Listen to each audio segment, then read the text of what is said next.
Hello guys, today we are going to see few of our civil engineering questions from RBI JEE exam which was conducted on 8th February 2025.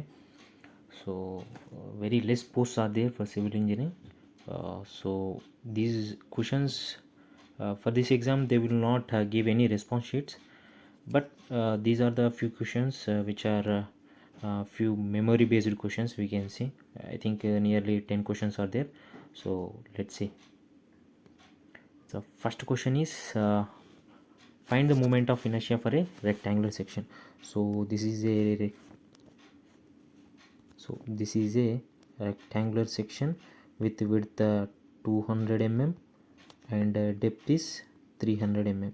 So we have to find moment of inertia, that is BD cube by 12. B means 200, D means 300 mm cube by 12. If you do calculations, the answer will be nearly 450 into 10 to the power of 6 nearly. Okay, this is the formula, okay, for BD cube by 12.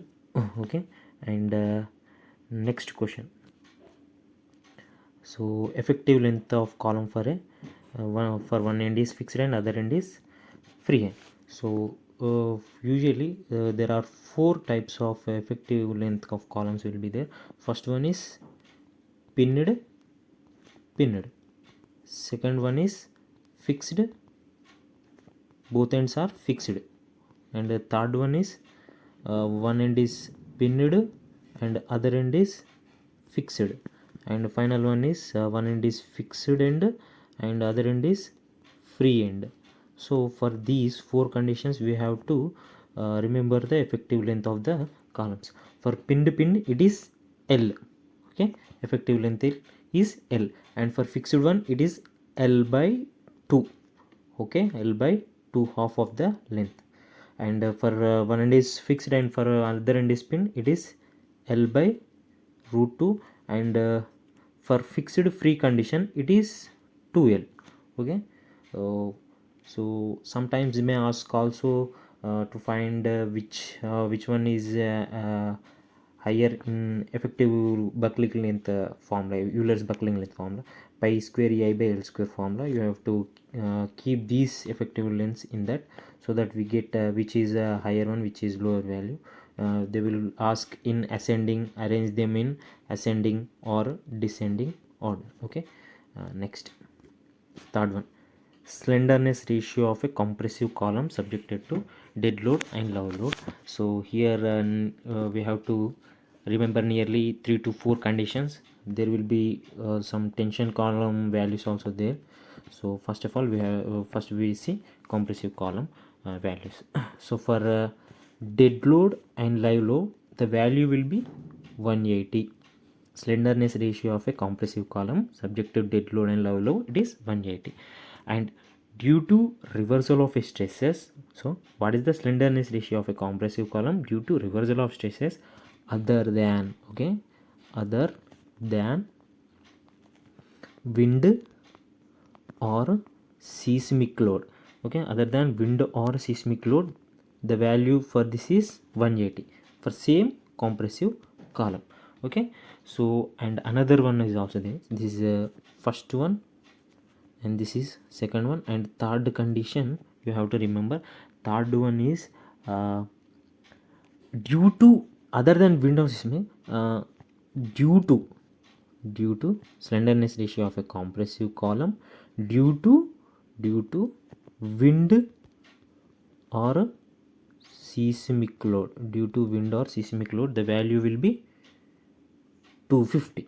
Okay, slenderness ratio column other than wind or seismic load is 180, and due to wind or seismic load is 250, and due to dead load live load it is 180.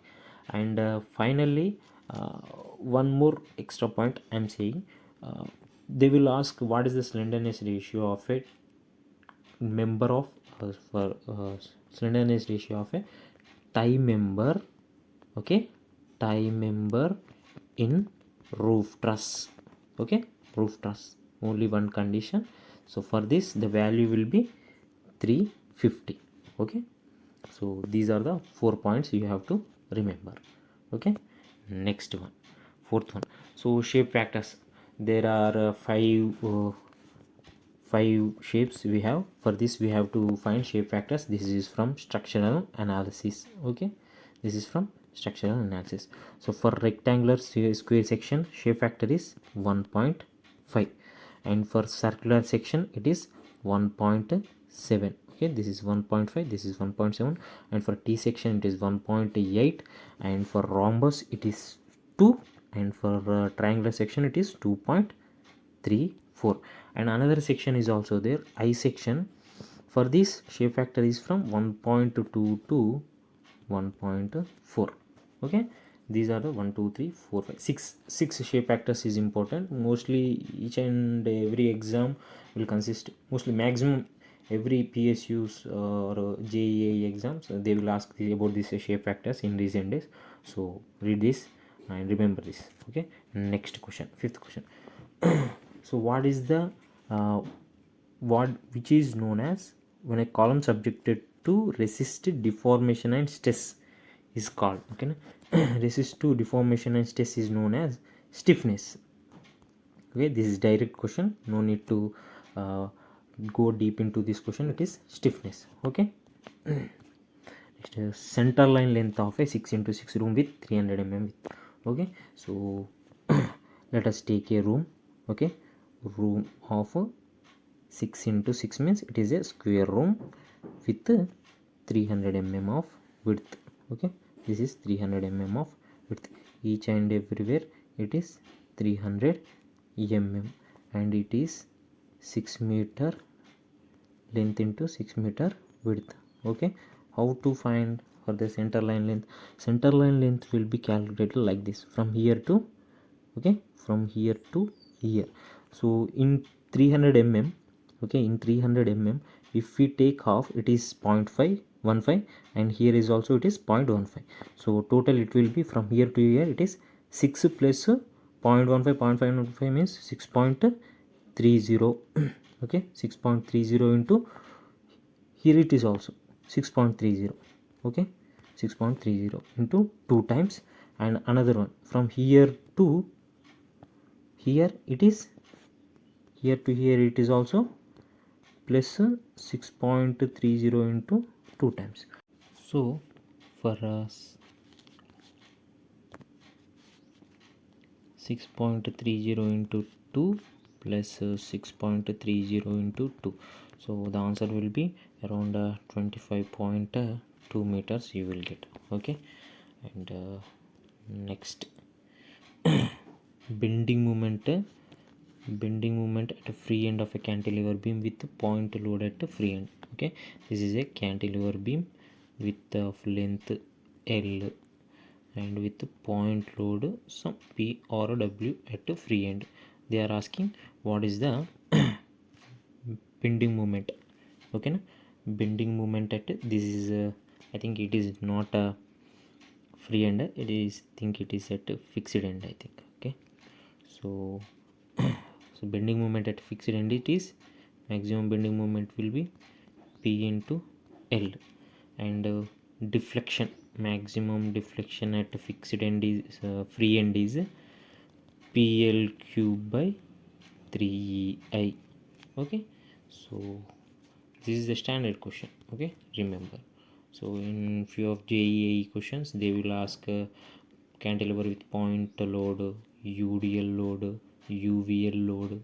Okay, UVL load, and matching they will ask like PL, they will give values. Okay, so maximum bending moment at of a simple supported beam with UDL over entire span. Okay, this is a simple supported beam with ADL UDL of W kilonewton per meter with length L.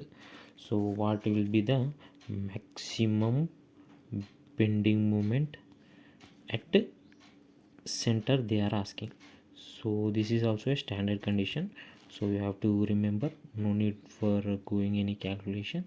W L square by 8. Okay, W L square by 8. Next, so this is direct. For this they have given options like a saturated soil, okay, and B, partially saturated soil, C, dry soil. Okay, dry soil. Some around, I think D is wet soil, or none of this, some option they have given. So the answer for this, it is dry soil or unsaturated. Sometimes they also give unsaturated soil also. Okay, it is a dry soil. And don't think that if soil filled with 100 air means it is a aeolian soil, and you, after thinking that if you keep D as none of this, your answer will get deducted, because negative marking will also be there. Okay, so next coefficient of find the coefficient. This is coefficient of lateral friction. Okay, find a coefficient of lateral friction. Neglect super elevation. What they are saying, neglect super elevation. Formula is E plus F is equals to V square by 127 into R. What they are saying, neglect super elevation. If you neglect super elevation means it is 0, and find F is equals to V means velocity. What is velocity? 55 into 55 square means 55 into 55 divided by 127 into, I think radius value may be around 30, I think, but anyway, if you take any number. Okay, so formula remembering is mandatory, so that if you keep your given values, then you will get a proper answer. For this, the answer will be around friction for this 25 meters, it is around friction 0.95 you will get. Okay, thank you. These are the 10 questions, important questions. Of course, these are very small questions, and along with this they are also asked questions like uh, around about depreciation. Okay na, sinking S minus E by N. Okay na, depreciation. Okay na, so in estimation costing. Okay, remember all this, just go through. Okay, thank you.